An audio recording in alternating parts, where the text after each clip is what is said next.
Salut à tous et bienvenue sur Nico Dessin. J'espère que vous allez tous très bien et pour ma part ça va super. On a atteint les 100 abonnés sur la chaîne et je voulais vous dire un grand merci, ça me fait énormément plaisir et ça me motive pour vous proposer d'autres vidéos dessins. Aujourd'hui on se retrouve pour un tuto dessin plutôt simple dans lequel on va dessiner un portrait de Donald. Vous êtes prêts? Alors c'est parti.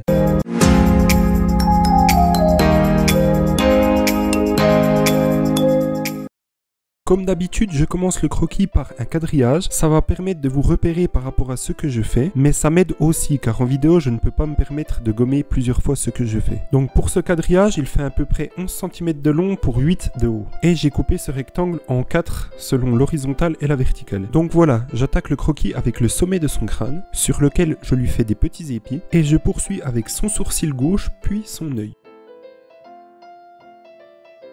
Le bas de son œil est délimité par le haut de son bec et j'ajoute une pupille sur le côté gauche de son œil. Je poursuis avec la partie haute de son bec qui vient se terminer un peu en pointe de ce côté car il a la bouche ouverte. Maintenant de ce côté on va venir descendre assez bas puis refermer le bec du personnage en faisant une forme un peu carrée.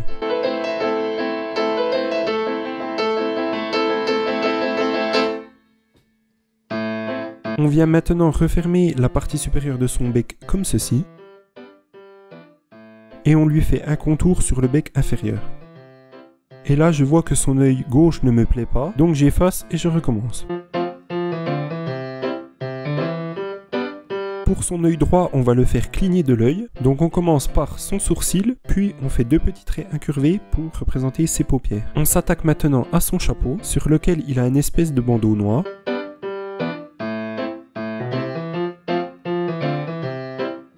On fait un arc de cercle pour le haut de son chapeau et on lui ajoute un petit ruban. Maintenant, on va s'attaquer à ses bras, donc on commence par le bras gauche. Je lui fais sa manche puis sa main.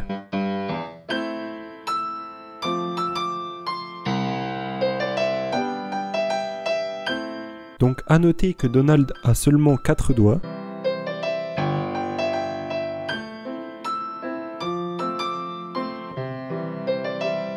Je fais rapidement le haut de son corps, puis je lui place un nœud papillon qui sera tenu par 2 lanières.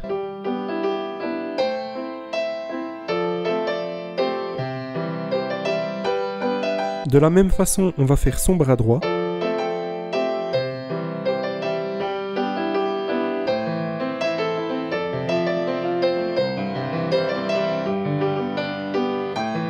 Je donne une épaisseur à sa manche.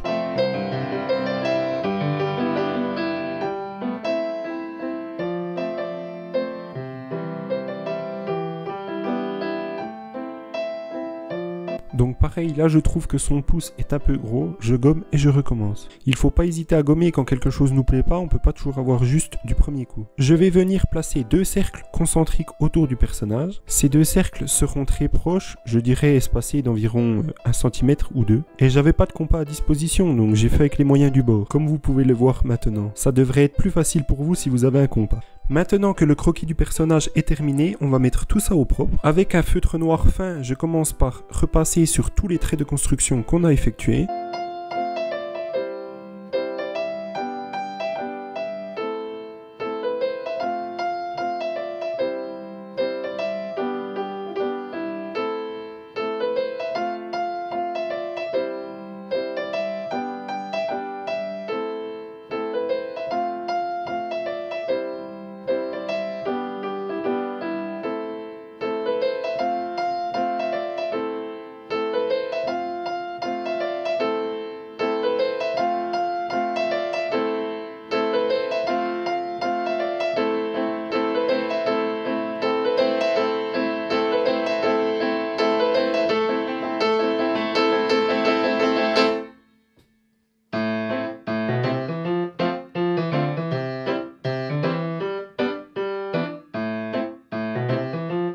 Puis avec un feutre à alcool, on va venir faire tout le contour extérieur du personnage.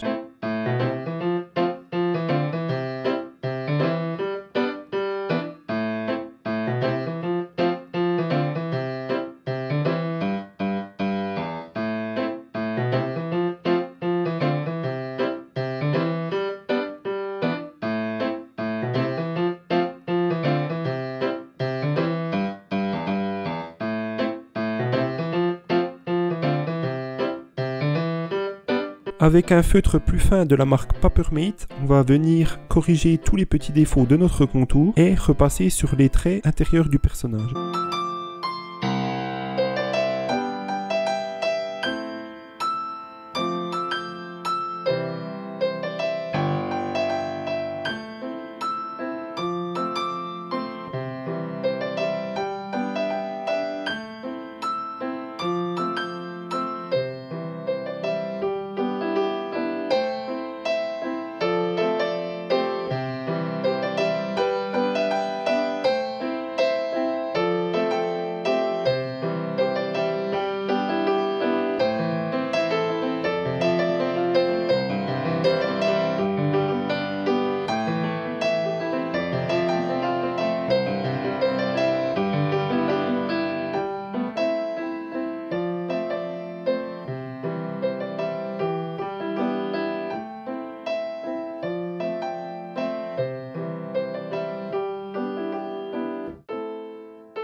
On attend bien que l'encre ait eu le temps de sécher, puis on donne un coup de gomme et notre dessin est tout propre. On peut maintenant s'attaquer au remplissage de notre dessin. Je procède toujours de la même façon, je vais déjà donner une première couche d'encre à l'ensemble du dessin. Je commence par la couleur noire, avec laquelle je colorie l'intérieur de la pupille du personnage en laissant un petit reflet blanc, puis l'espace entre les deux cercles concentriques que j'ai tracés. Je colore également en noir les rubans qu'il possède sur son chapeau. Avec une couleur rouge, je viens colorier le nœud papillon ainsi que sa langue. Avec une couleur bleue, je viens colorier le reste de son chapeau ainsi que son haut.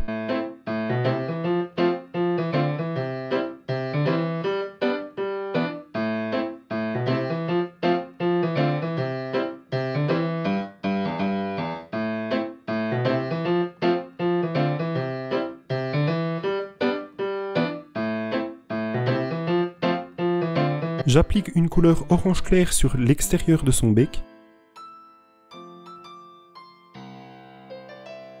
Et je viens colorier en orange plus foncé l'intérieur de son bec. Avec la couleur jaune tournesol, on va venir colorier les décorations qu'il possède sur ses habits. Avec un bleu pâle, on va venir colorier l'intérieur de son œil.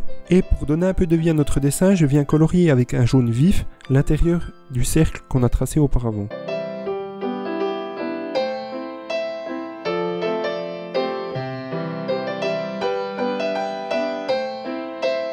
Donc voilà, il ne nous reste plus qu'à placer des ombres. J'attends que la première couche d'encre que j'ai appliquée ait séché, puis avec les mêmes couleurs, on va venir repasser sur certaines zones. C'est toujours pareil, dans la vidéo, je ne vous montre le processus qu'une seule fois, mais en réalité, je le fais 2 ou 3 fois pour bien marquer l'ombre.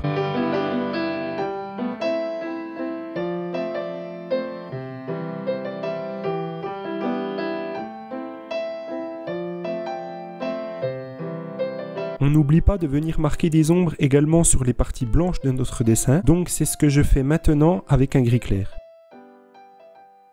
Pour ceux qui sont comme moi et qui ne savent pas vraiment où marquer les ombres, je vous recommande de les placer sur les bords des zones. Voilà, on en a terminé avec notre dessin, j'espère qu'il vous plaît et que mes explications ont été suffisamment claires pour que vous puissiez le reproduire chez vous. Si t'as aimé la vidéo, n'oublie pas de laisser un petit pouce bleu, ça fait toujours plaisir, et surtout à t'abonner. D'ailleurs, je vous remercie une nouvelle fois pour les 100 abonnés, c'est vraiment génial. Pour ma part, je vous dis à très bientôt pour une nouvelle vidéo. Ciao!